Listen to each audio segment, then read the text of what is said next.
Sej, mand. Hvor har du fået det? Jeg var 18. Vidste du slet ikke det?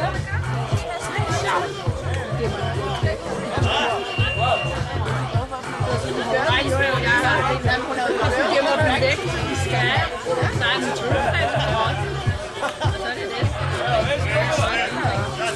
Og det er mamma og pappa med på. Nej, hva'? Jeg må godt lide at sætte det mere. Jeg har gjort begge. Jeg vil så gerne have en tunge til. Ja, for at give det farflejne. Man kan sige, at det er sådan noget med ryger og jeg ved det jo ikke. Jeg er så ægte bare, der tror bare i vores vej. Sidder du stadig og patter med sammen? Ej, jeg er lige for ny. Ja. Vi skal også op og købe sjov. Altså, det har jeg egentlig fortalt dig det, da vi var til konfirmationstavlen. Så kommer Tolle, så siger jeg, vi skal have små. Så er jeg sådan, okay, fair nok. Så næste skal du have en ny. Stå sammen med Tolle. Skal du have en ny? Ja, tak. Som byder. Og så står jeg og røger med Tolle. Så siger jeg til mig, jeg har sådan ikke på noget røg. Skabsrøger. Fordi at din familie er så meget imod cigaretter. Så var sådan, det er mit lille oprør. Helt vildt. Og så siger han så til mig, vil du høre det sjoveste af det hele? Så siger jeg sådan, ja, det vil jeg meget gerne. Og der havde jeg lige siddet. Nej, det er jo det. Ja, der havde jeg lige siddet med, ja, jeg har ikke engang siddet bare just det ude. Men så i hvert fald, så står vi derude, så siger han sådan, fordi du skal lige høre det sjoveste, han er over det, så siger de siddet derinde. Og altså, skamrosen af børn har sagt, aldrig røre en cigaret ind i sig. Så siger han sådan, der var en hoved med på havnen her den anden dag, og så havde han så kigget på videokameraer. Gæt hvem der rendte rundt med et spøjhånd. Det gjorde vi nok. Det var så sjovt. De kan ikke lave noget. Nej, jeg ved jo ikke så. Der var 4-5 gange, og der var tæt på bilomkørsel. Prøv at høre, det her drik, din med mælk. Sid ved en, så er du mig hovedet på eller på siden. Så en væk lige strække sig, så ryger det ud. Altså, det har været Nej, det er så rigtig sjovt. det er fuldstændig. Men det gør det jo også værre, hvis man ikke får lov til noget, så er man sgu også lidt mere afdæmpet. Så er man ikke vist noget.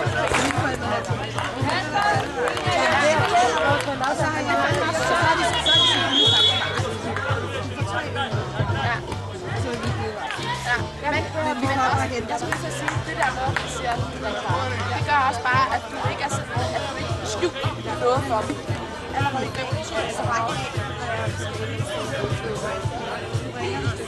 Ja. Men det er så fedt at have det sådan. Altså, jamen, så må ikke tage lige heller ikke i pakken, du er fandme sådan til at sige. Jeg har ikke lyst til at sidde med det der. Jeg er sikker på, at du så klister sat til de her bukser, jeg står på lidt ned. Ja, mit tæppe er okkuperet. Er det hoppegang? Hvad? Du ikke rykke derovre. Hvad skal jeg sige? Ikke en eller ikke.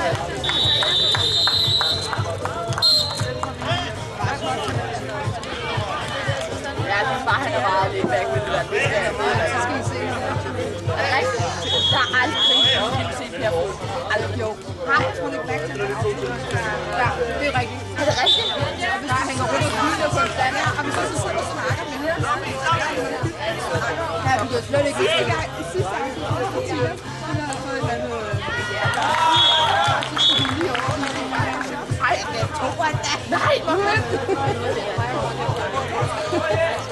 Der var han altså også godt. Men du var tydeligt, at du går rundt og smiler med dig selv. Og min mor vil sige, ja, det gør hun. Men din mor, hun er lidt mere løsluppen end din far. Ja, hun har også sagt. Ja. Din mor, hun har det sjovt. Ja, for mig er det bare. Jeg hører det i sådan noget. Det er virkelig det. Okay. Ja, de ting gør mig. Ja. Sammen med deres. Ja, det er så fedt. Det er bare ikke mere. Men de har også, de er også nogle rigtig unge mennesker, har rigtig mange relationer til det. Hvad der er, de siger fester. De er jo i offentlige når der først kommer til fra. Der er en aldrig været. Eller... Det er sjovt, fordi jeres forældre var jo de ondeste storryger, og det tror jeg selv har påvirket jer lidt til sådan, jeg skal bare aldrig. Ja. Ja.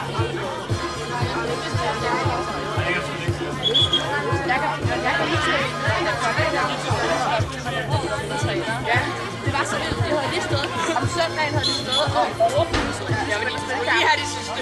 Næste søndag var det. Og så har vi aldrig rørt.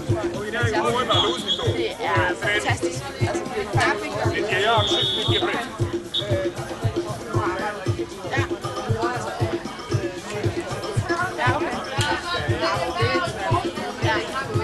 Nej. Men jeg synes i hvert fald bare sådan rent. Jeg synes det var altså. Og også at de gjorde det sammen på en eller anden måde. Det der med, at nu gør vi en skakklok. Ja, det er altså lidt nok det. Ja, og ansvar over for en anden side, så er det lidt mere dårligere samvittighed, hvis det nej, og det kan jeg ikke. Jeg sagde til dig, du skal ikke penge. Ja, fordi jeg skal have vi skal have telefonen på os. Hvad skal jeg? Nej, jeg er fint. Jeg har lovet, vi tager Sabines taske med tilbage, og vi køber noget at drikke til dem. Ja. Når hun opholder sig. Hvad? Det var altså fint, jeg også køber en snegbejer til os. Nej, men til Christine, så har jeg ikke sagt det sted. Og så har jeg ikke fordi det er et cirkusrestaurant, skal det ikke være. Og det er simpelthen ikke for det at vide, men jeg ikke sørge for, at det hele ligger klar en dag, hvor hun er hjemme og spiser. Så Stine, så skal der stikkes! Nej! Jeg skal lukke den der, hvor der er sådan ekstra lækker. Ej, den fedeste, det var en dag, hvor Stine, jeg kan ikke huske, jeg tror, det var den der leverhalskraft, du skulle have. Og så sidder jeg på det. Ja, jeg har den heller. Jeg skal have den med dig. Er det der gratis? Er det rigtigt? Ja, så skal jeg. Så er det godt, jeg har fået 3.000 på det lort. Ja, det har vi. Vi har også brugt penge på den. Jeg og mor har betalt for den. Betalt 1.000. Ja, du skal betale for selve vaccinen. Ja, men så skal du ikke betale for det. Typer vaccinen. Men det var så sjovt at blive 3 gange. Og lige så fandt den der vandflaske. Ja, så sidder Stine, så det var sådan, hvor der kommer noget over. Og så havde min mor sagt, at vi sidder og snakke med hende. Og så sidder også Stine, hvad? Så kom min mor bare på høj. Nej, det var så fucking griner. Jeg tror nok aftenen inden. Ja. Og Stine opdagede nærmest ikke før, det var for sent. Det var så sjovt. Men det var fordi, jeg lige prøvede den her runde på den her arbejde. Jeg kan ikke mærke, om du kan mærke den. Ja. Ja. Det var 10 år på højt. Og lige sådan gået ind med det til bagryggen. Også Stine, prøv lige at se den her. Ej, det blev virkelig nok lidt bagholdet der. Det var simpelthen, jeg tror, det er meget godt. Jeg tror, det er fordi, hun havde stået og sagt, at hun ikke ville have den. Fordi jeg fik den. Så Stine, jeg skal ikke have den. Jeg skal bare ikke have den. Jo. Det er nok 2 om bestemme det der. Ja, det er så sødt.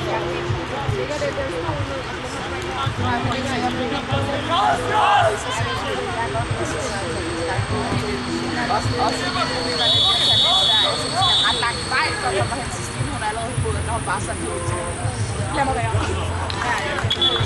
Og jeg får de der piller, og de virker også snakke om dig. Jeg får de der piller, og de virker aldrig før bagefter. Det er så sødt. Kan du ikke bare tage noget tid? Hvor er det ligegyldigt, hvor jeg tager på. Det virker ikke. Jeg tager den 3 dage inden.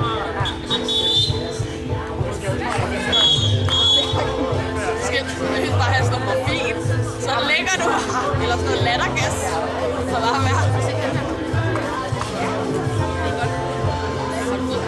Ja, da jeg var i Thailand, så du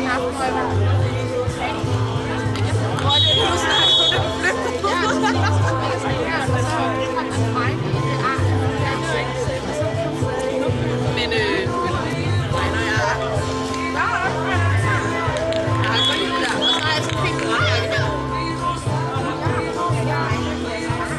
Nej, jeg har fået det her. Det har jeg fået efter jeg er faldet. Og der har aldrig haft sådan en glæde. Nej, jeg har det her. Det ved jeg ikke helt, hvordan. Huden er helt div. Hvad fanden har du lavet? Jeg var... Det er helt vildt, det der. Og det er også. Jeg var slået på skolen.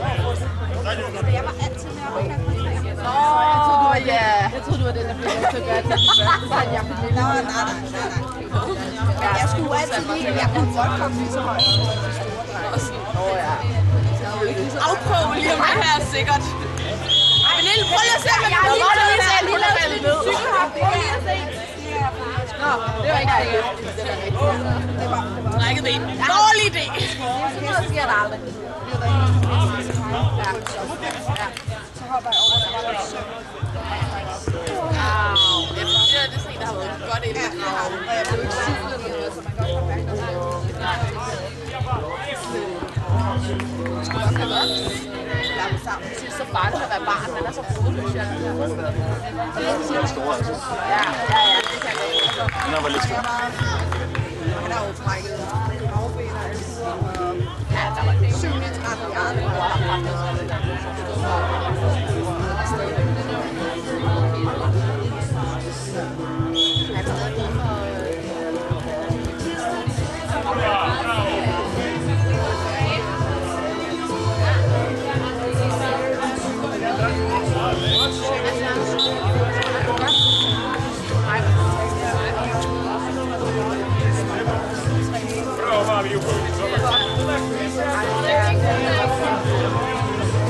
Han ikke rigtig vidste, at han Damer, vi har lige snakket om, hvis vi går i bad med et kvarters tid, så har vi været i bad, når herrerne skal spille. Så ser vi herrerne, og så går vi hjem på skolen, fordi der står indkøbsvogn, og så går vi op og henter øl i dag. Fordi der er et supermarked deroppe, der er billigere. For sådan, så det ikke er drengene, der skal hen hver dag. Ja. Så hvis vi går i bad med et kvarters tid, var det ikke bare, der sagde, at du godt kunne tage en træning? Ja, vi skal spise her. Ja, det går ikke. Der er ikke noget her. Der er ikke andet, der har været i bad. Så er det ikke så kan vi gå. Ja, det er så den holder jo stadigvæk. fordi du er fandme også. Nej, men der er ikke vand. Lige præcis til dig, det er der ikke vand.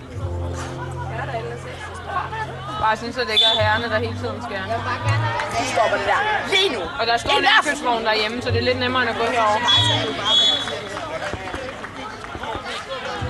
Fordi der er også fede penge i går. Gør min fand. Jeg lige kom til at knække din hals. Jeg er lidt voldsom. Så. Det gør jeg så. Jeg tager den hvide af endnu, og den er simpelthen så rød. Lida? Du tabte, ikke? Prøv at se.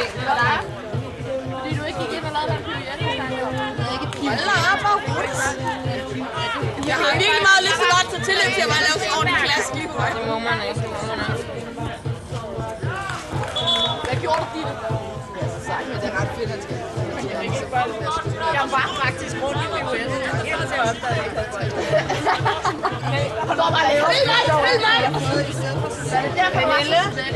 Pernille, kan du ikke lige hænge min bluse tør op på de der stænger, der er deroppe? Nej, der er ikke noget. Men du kan ikke kaste. Nej, du kan ikke kaste op. Pernille! Nej, Pernille!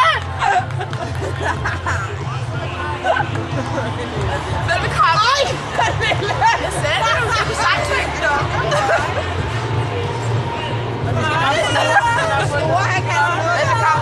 Jeg vil ikke gå op efter den. Bare nej, lad bare hænge. Значи sad ćemo mi igrat tu. Sorry. Vent lige til den er tør. Znači samo ovako da se vidi, jel?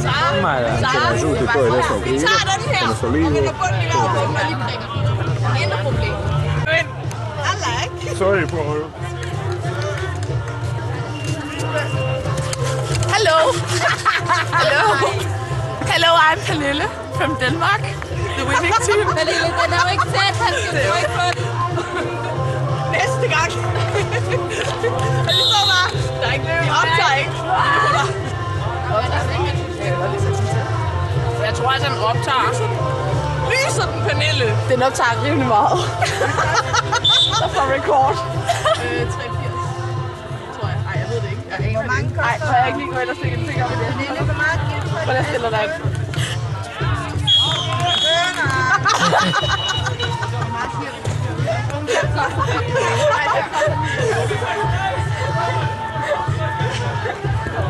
Skal jeg købe det? Ej, du også købe det til mig.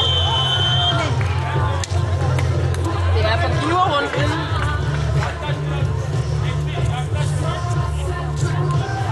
Fuck, jeg glæder mig til, at de skal se den der. Det er altså åndssvagt, de ikke har stillet sig. Hello, my name is Pernille.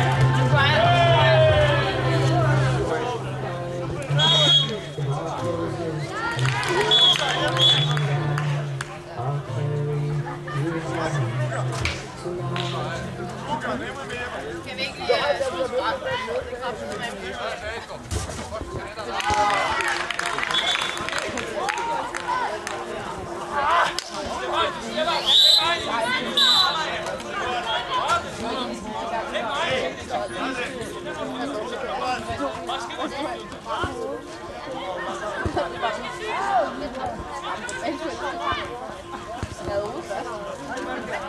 Og jeg kunne bare se, at jeg drejer det. Ja, det går også sådan. Hvis jeg er ude først, så kan jeg godt. Jeg lige fortælle jer, hvad vi skal til aftensmad. Barbecue. Og hvad? Kylling.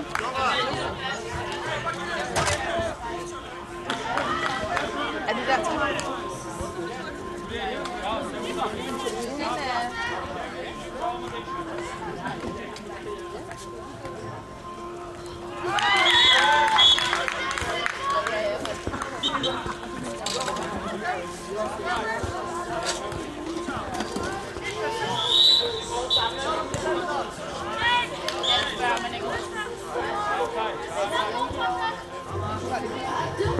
Jeg ved det ikke, det er Louis. Mit eneste siger sådan, jeg går også jeg kan købe bare en selv. Det er fordi, når man køber 5, så får man det for 9 €. Er det godt? Ja, det er en euro og Batman. Fra Batman! Hørte I lige den? Det er da et ordspil. Hey. Sarah? Man får rabat, hvis man køber 5 øl. Det er dejligt.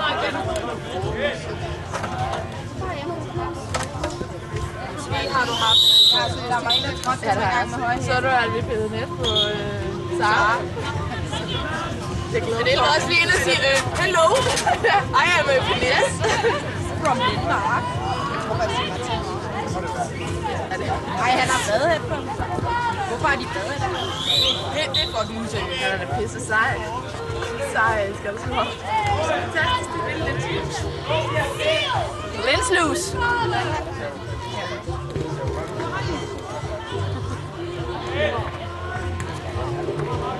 Tina? Jeg køber kaffe. Jeg synes faktisk ikke, det er. Okay, hvad er det for en hæftig pakke?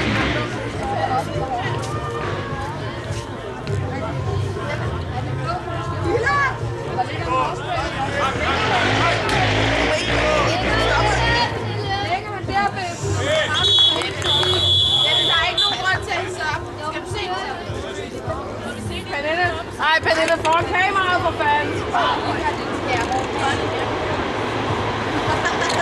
det nyeste nye for Madkørner med Hello Kitty.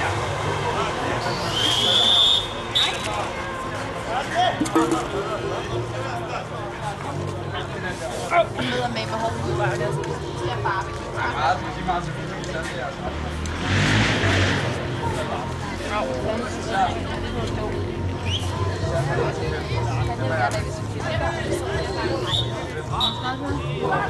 jeg har overhovedet ikke med.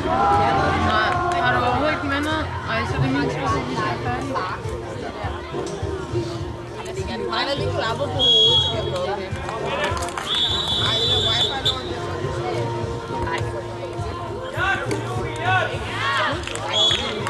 Jeg er simpelthen så uansvarligt, at min kog ligger i det fri. Pernille, inden du kan du så ikke lige tage min kog, den ligger i sidelommen på Unix-tasken. Nej, ikke min kog, min mobil. Den blå taske, så ligger den for enden.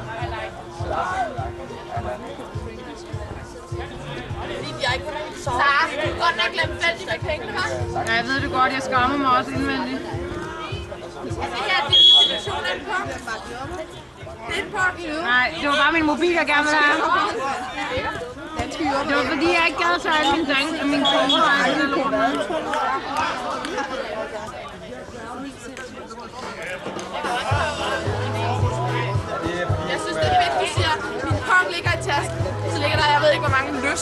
rundt i hele rummet. Jeg tager en ny sæd hver gang, det er ikke simpelthen så mange møder. Ja, okay. Jeg forstår det nu. Og Tanja, hun har skrevet 4-5 gange. Så jeg slog mig simpelthen så meget, da jeg lavede den der filmoptagelse. Jeg ved ikke, det var noget. Jeg har spildt min øl. Nej, det er ikke rigtigt. Okay, hun har bare skrevet, at husk at købe noget at drikke til mig. Stine ved godt, jeg skal have lidt øl og lidt fejre. Vil du egentlig skrive til, at det er rigtig synd for hende? Og Pernille siger, at det er rigtig synd for hende.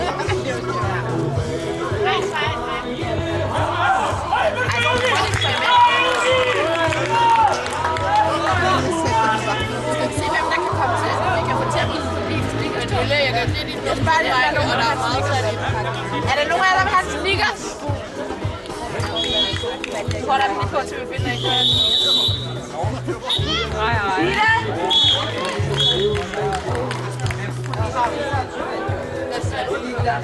Jeg må til at spise den videre hen straks. Nej, lad være. Det er ikke rart. Hvem var det? Skal jeg nogen til at spise den? Hvem var det, der gjorde det? Det var ikke det.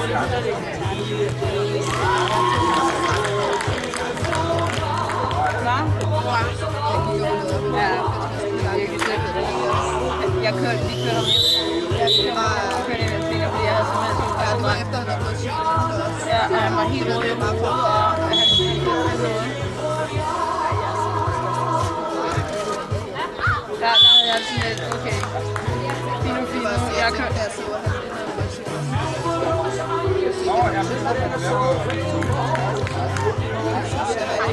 Nej, det er ordspil. Det er lille. Du er jo en ret slår i ord. Pernille, hun skriver, tak, jeg er jo bare fjort, men uanset fucking hvad, så skal jeg med i aften. Sådan. Tanja kommer på krykker. Det må ringe. Tanja, din idiot, du skal ikke ringe til mig. Du skal skrive til mig, du skal ikke ringe. Og hun har ikke ringet lige nu. Jeg gider sgu da ikke at betale en krig. Og Pernille, skal du så ikke lægge ud af din kode? Jo. Fordi så Der er faktisk den her, så kan vi mærke, at den vibrerer. Ja, okay, godt. Stine, hun er sådan en rigtig musse. Hønemusse.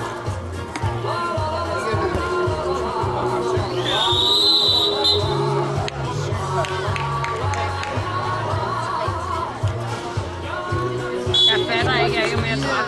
Jeg fik lige en straf, jeg lå hen og begge mine. Ja, jeg lå også her og sov før. Jeg tror bare, jeg fik en halv time eller sådan noget. Men man er helt rundt fundet, når man vågner.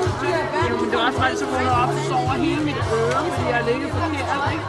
Og man ligger på sådan en lortebæk. Så jeg har et hul fra i går, ikke? Jeg kan ikke huske, hvorfor de er lidt for ting her. Altså, jeg ved ikke, hvad I skulle have mad. Jeg skulle ikke have mad. Og Du så... er træt af at vente, og så gik I. Nå, det er sådan. Jamen, jeg ved ikke, men så begyndte store at gå rundt om hjørnet og bare gå, og så tænkte jeg, okay, så må jeg eller nogen mukker med. Og så gik jeg med, og så kom Ditte også, og Frederik også gik også med der. Og så tror jeg, Nea og Søren, de gik et godt stykke væk efter os. Okay. Men vi kunne nogle gange høre. Lækker.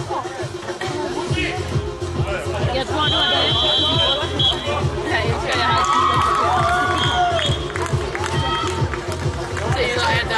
Tænk en gang, at du fik den pæne bartender til at komme med. Nej, ved du hvad, jeg sagde til bartenderen, der var på. Jeg tog Tanja under armen, så gik jeg hen til bartenderen, så siger jeg sådan, you know what, Tanja has a doodle for you. Og han var sådan, what's a doodle? Så var Tanja stå op og så talte sådan, no, I don't have to doodle for you. Og det var bare så fucking sjovt, fordi vi var så stive. Det var simpelthen så skægt. Hun var fandme også i sit S i går. Jeg synes, hun var så sjov. Ja, hun var... Ja, you read me! Hun var simpelthen så sjov at være sammen. Ja, helt vildt. Ja, det var hun. Også fordi nogle gange kan hun godt være sådan lidt, så gider hun ikke rigtig noget. Men så sidder hun bare. Ja, hun var simpelthen på. Er det rigtigt? Nej, men Stine, hun altså... bare lige sommer, men... Hvad? Ja. Større? Prøv lige at komme.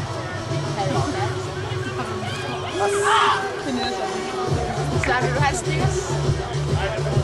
Ja.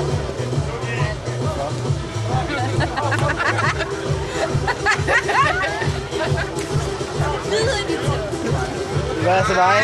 Jeg kunne næsten regne ud, at jeg ikke ville få noget. Ja, det var Søren. Jeg vil gerne lige sige, Søren han slingede fisk af min fod i går. Ej!